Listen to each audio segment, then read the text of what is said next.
ThinkTech on OC16, Hawaii's weekly newscast on things that matter to tech and to Hawaii. I'm Duke Oishi. And I'm Maria Kashem. In our show this time, we'll take a look at the Maker Faire at the Sullivan Tech Center on the Iolani School campus.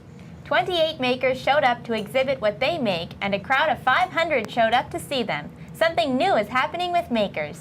Some say a Maker Faire is the greatest show and tell on earth, a family-friendly festival of invention, creativity, and resourcefulness, and a celebration of the maker movement, which is growing all over the world. Part science fair, part county fair, and part something entirely new. The Maker Faire is an all-ages gathering of tech enthusiasts, crafters, educators, tinkers, hobbyists, engineers, science clubs, authors, artists, students, and commercial exhibitors. All of these makers come to the Maker Faire to show what they've made and what they've learned. The Maker Faire is designed to be forward-looking, showcasing makers who are exploring new art forms and technologies. But it's not just for novel and technical fields. Maker Fairs feature innovation and experimentation across the spectrum of science, engineering, performance, and arts and crafts. Maker Fairs make visible these projects and ideas that we don't encounter every day. So we did what we always do. We walked around the floors and said hello to the makers who were there to find out why they were there and what they were making. Here's what we found. It's very interesting seeing all the technology and the robotics.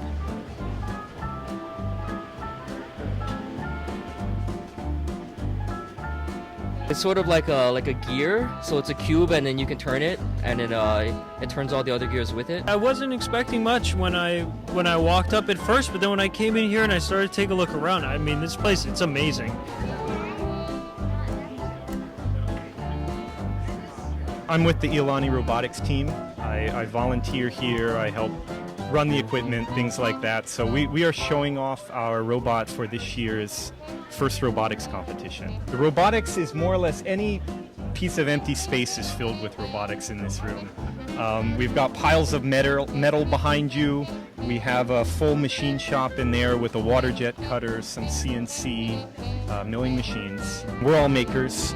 The purpose of this space in this building is to support makers who happen to be students at Iolani, but then there's more makers in the community than that. So we really thought we'd open our doors, show you what we have, show you the resources that are available, and see what people can make with us.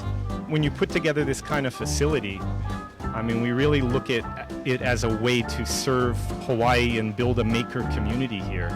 Because that ultimately, by having a vibrant technology community, I mean, that's going to help the students of Iolani and other schools get experience that I mean, they're going to need to have careers and hopefully bring back to the state.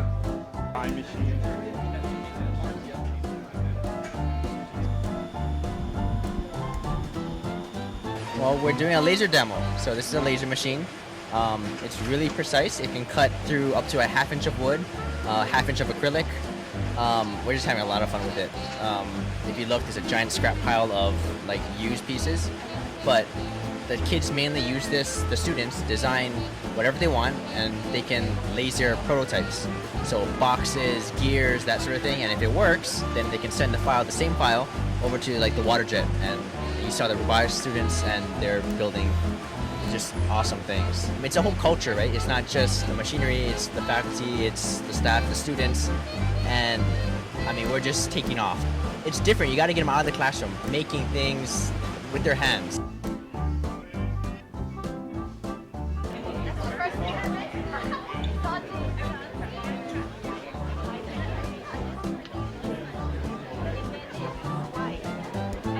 Maui Makers is the first makerspace in Hawaii. We were founded about 4 or 5 years ago on the island of Maui. I'm the founder, and we make stuff. We make all kinds of things. You may be able to see at the table here, we do a lot of laser cutting, electronics, 3D printing, CNC. I take technology to be anything from a stone chisel to a 3D printer and the computer. I've worked with all of those. I love a lot of the different types of technology, the primitive technologies, old school making, models, metal bending, as well as software development, playing with the electronics hardware, the new Arduinos. We do an awful lot of that. It means independence of getting things. You're no longer working in a throwaway culture. We can't afford, especially here in Hawaii, to be throwing things away. We can't really be affording to bring things in and import as much as we do. The food, all the finished goods. With the Maker technologies, we're relearning how to make stuff and make stuff locally. And really fun part is you can take designs that are built elsewhere and build them locally. The meme for that one is design globally, build local. You don't need to go somewhere else to get a job. You can start your own small company building the stuff locally here.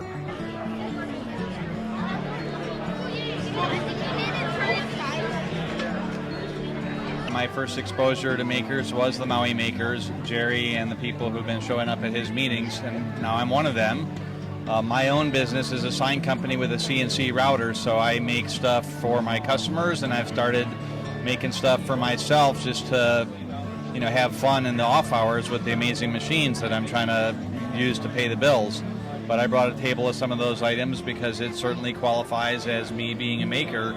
But seeing similar machines in use by the Oahu Maker Space and the high capacity is real inspiring to me, because the concept of collaboration for the sake of sharing information, but also sharing resources. In the last 5 years of this economy, I might not be able to own my own resources, even though I, committed to buying them. So finding ways to create a collaborative workspace instead of, my little empire, it just fits with where I think our society at large needs to go. I heard about this from some friends. I guess it's the first of its kind. It's pretty amazing. Well, I didn't know what to expect at all, and it's just much more exciting than I anticipated. Over here, we have some projects that react to music using some microprocessors and sensors. You can react to the music with LED displays. The Daft Punk helmet, basically I sculptured the helmet from the famous Daft Punk group, if you guys know what that is. And basically they have lights in there, and I knew I could do the lights, but the challenge was to build this. Everything's programmed by the computer. Everything needs software.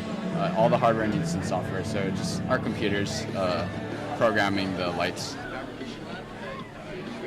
I work for the University of Hawaii. I run their fabrication facility, so I manage the production of a lot of electronic prototypes, and I mentor a lot of students in the art of signal processing and circuit design and whatnot. And these lights that are down here, they demonstrate signal processing in a very fun way that's very, very easy to pick up for young students. And it gets them started with electronics at an earlier age, which is a really great thing in this day and age. So we also have some other projects that we've fabricated, including some wireless transceivers, very low-cost wireless transceivers.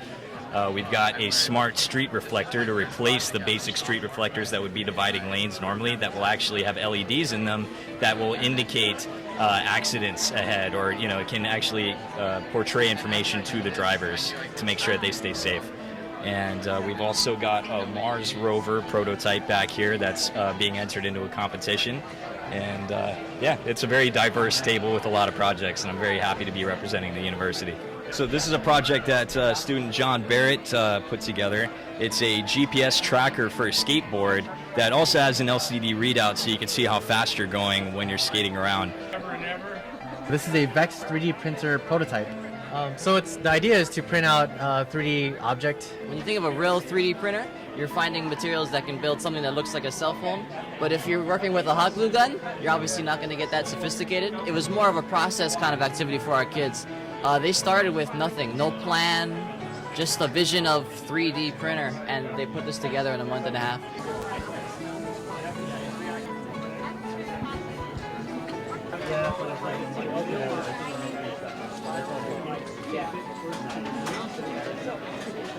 We're showing off a few demonstrations right now.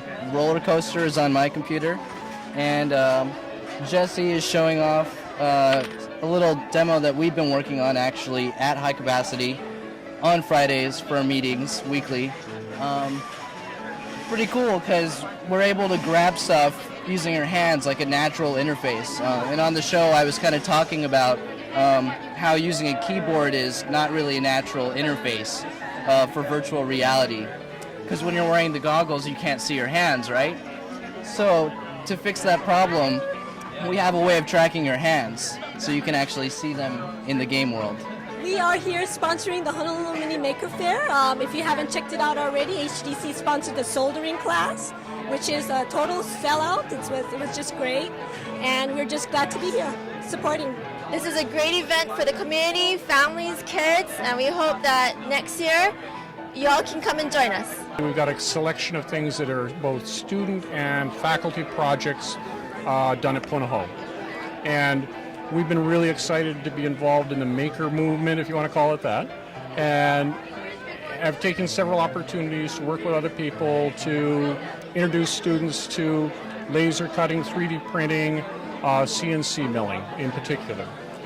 We have a 3D printer at our school, so we've been able to have our students designing three-dimensional objects and print them in a high resolution. It's always great to come back to Iolani, from which I graduated years ago, to see how awesome it is and what they're doing here. This is really cool. You know, there seems to be a lot of high-tech toys that are being used in the marketplace commercially right now to do things like with Kickstarters, to create one-off projects that people can really do on their own to start a small business and to get out there in the marketplace. And to have this here at the school, to teach kids right from high school going into college that these options are out there for them is fantastic. Oh, I think the tech industry has a bright future here. I think Hawaii, of all places, we've gone through manufacturing and we've found our limits, but with tech, being able to design and build things like this that can be replicated across the world just as we would send an email is fantastic. And to teach our kids here, not only here in private school, but in public schools around the state, this is an option for them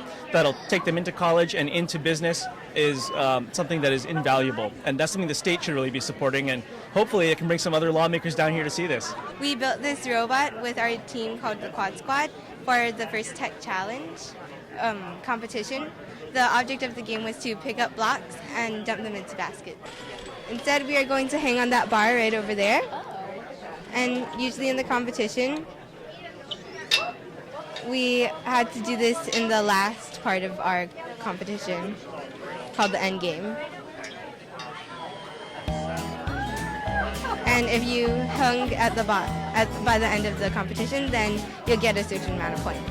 Are you an inventor? I am an inventor. I created Score at Hand. It's a tennis racket scorekeeper that goes right on your racket. So this is our package. And we also have a video online that you can see our invention. But this is the game score goes on top, and then the set score and the tie break goes on the bottom. The Hawaii Inventors Association has been around for about 3 years.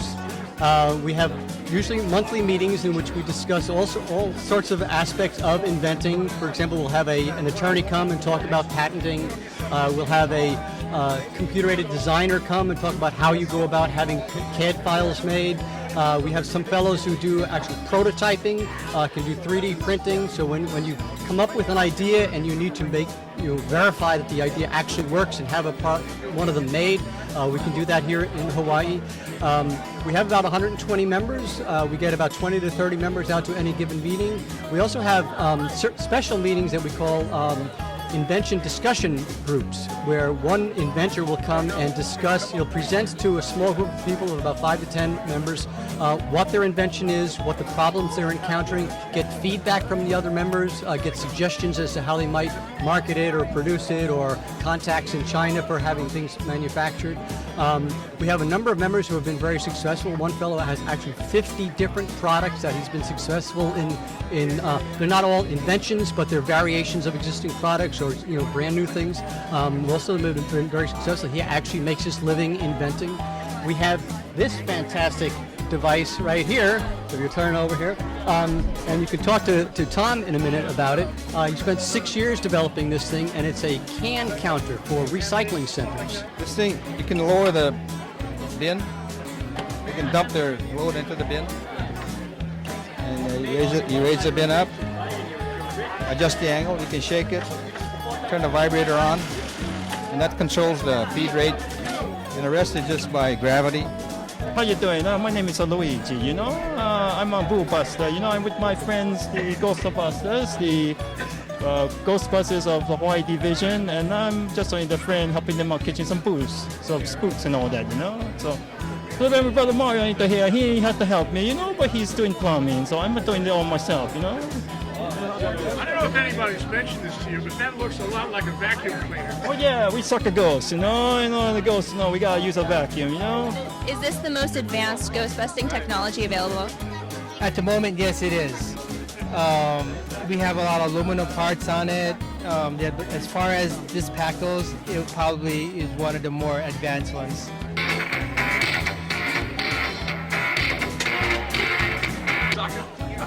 We specialize in recycled parts. Everything here is found or, like in the rubbish or trash. And then we kind of just put it all together and we make some movie props. This was a door. I don't know if you can see right here, but this is where the door handle was. So this is the door we found on the side of the road. We used that as the base. We took various parts, like Halloween costume parts, hands, shoes. We cut off the tips of the shoes. We made molds of a face. That's my mold of my face right there. Some of this other stuff here is it's actually a thermos and a saw blade. So rubbish can, and it's like a. That doesn't look like a rubbish can. Yeah. So it looks like an arm part. So it's like that. So every hour, we're giving away these cool prizes, which is a brush plot party pack and also a learn to solder kit. So those are the good ones. Those go off every hour on the hour. And like maybe every 4 to 8 minutes, we're giving out these smaller prizes, which is like an added fruit trinket or maybe even a make robot ornament. We have some handmade paracords. So we're showing off a tool that allows people like me who are not programmers to actually develop software. So it was a tool that we've been developing for the Air Force. So think of it like Lego building blocks. And we literally, using these blocks, can actually make totally new programs from scratch. It's designed a lot for video processing and images, but we can take almost any kind of data, like big data, like video, audio, text. Imagine you could take Twitter streams or whatever and actually pull it together, process it, and output it, but do it very, very quickly. So my name is Kaishu, and I'm from Kalani High School. So we're mostly focusing on agriculture / side projects, and for us, like, we're in the kind of a FFA group. So what we do is we want to focus on farming and such. So what the program in Sensors does is that it could potentially open the gate, close, and do most of the functioning work that takes manual, but it could do it automatically. It's the Maker Faire, the first of many. At least that's the hope. I think it's pretty impressive. Yeah. And the variety of different types of makers that we have today, it's amazing. I didn't know half of these guys even existed. Are you a maker? I am a maker. I teach over at Kalani High School, and I'm one of the engineering teachers there, and we do robotics as well. So what have you seen today at the Maker Faire? Wow, they had all sorts of neat stuff. I saw they had some of these machine makers downstairs, and they also were making some soldering, and I saw some drones. Drones are pretty neat, and then also a lot of really neat computer programs, and it's just a really fun time. It has a lot of energy, a lot of positive energy, a lot of inquisitive, curious minds, a lot of young kids. So it has been a great day. Well, first of all, I think what it means is we can't wait 12 months for this to happen again. We need to do it again, maybe in 6 months, and this is a start.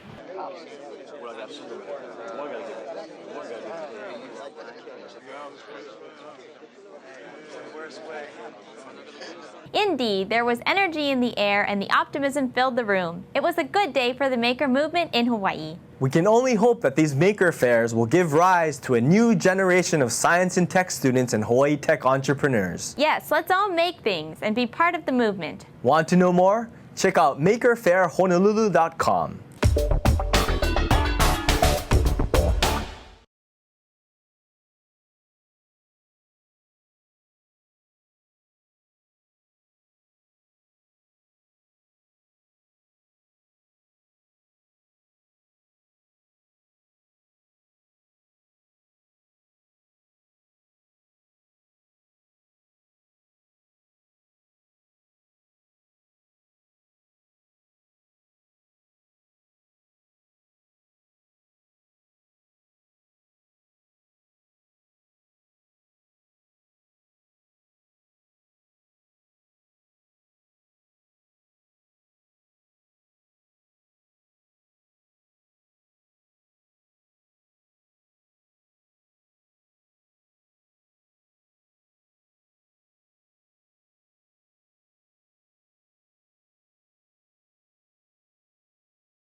And now let's take a look at our ThinkTech calendar of events going forward.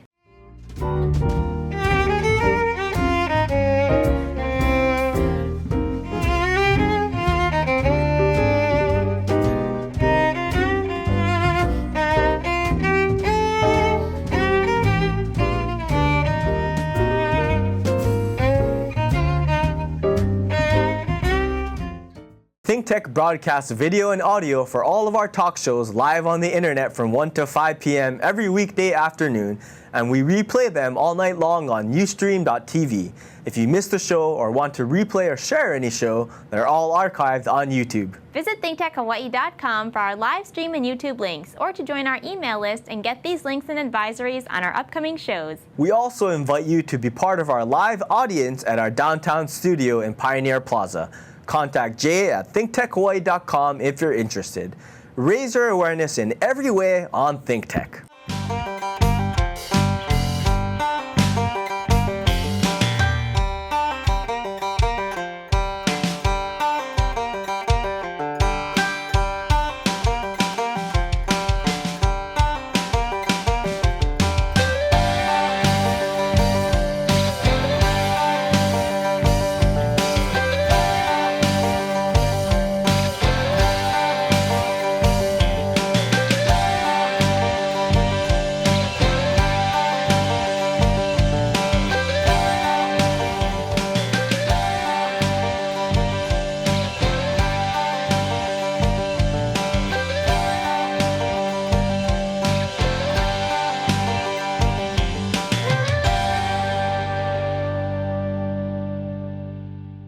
And now, here's this week's ThinkTech news.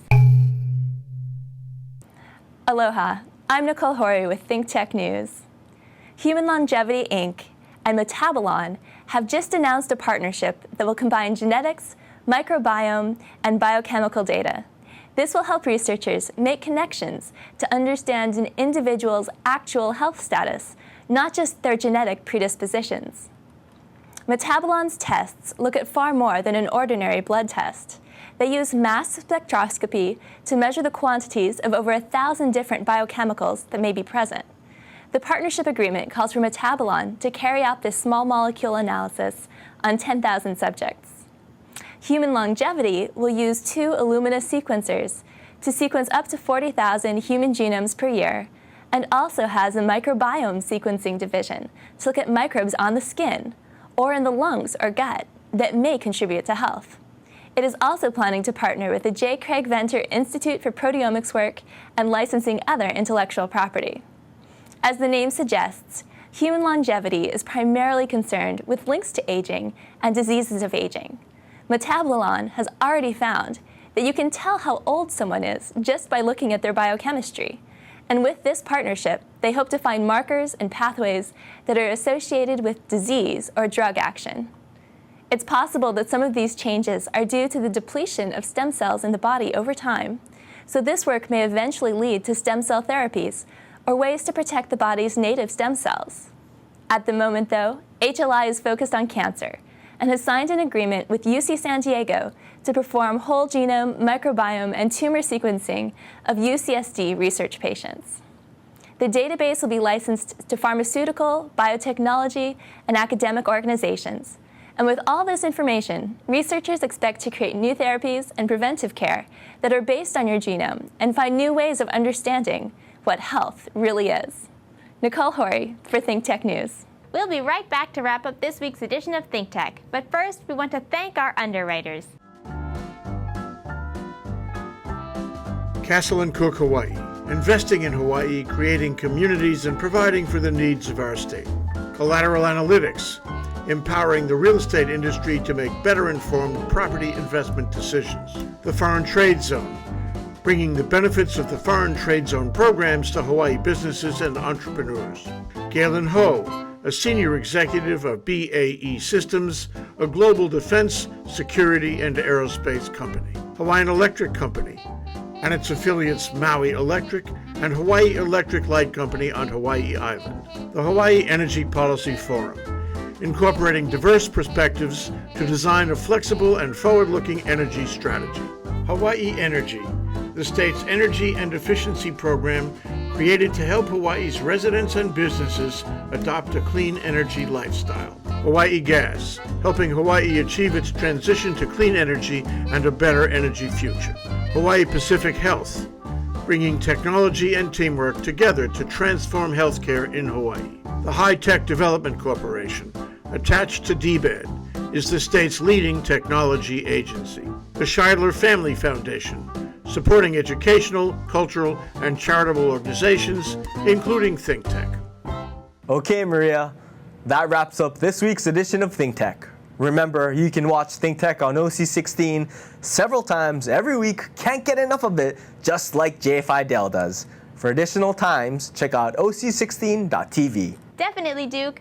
For lots more ThinkTech videos and for underwriting and sponsorship opportunities on ThinkTech on OC16, visit thinktechhawaii.com. Be a guest or volunteer, a producer or studio intern, and help us reach Hawaii. I'm Duke Oishi. Thanks so much for joining us on ThinkTech. You can watch the show throughout the week and tune in next Sunday evening for our next important weekly episode. Aloha, everyone. I'm Maria Kashem. See you next time.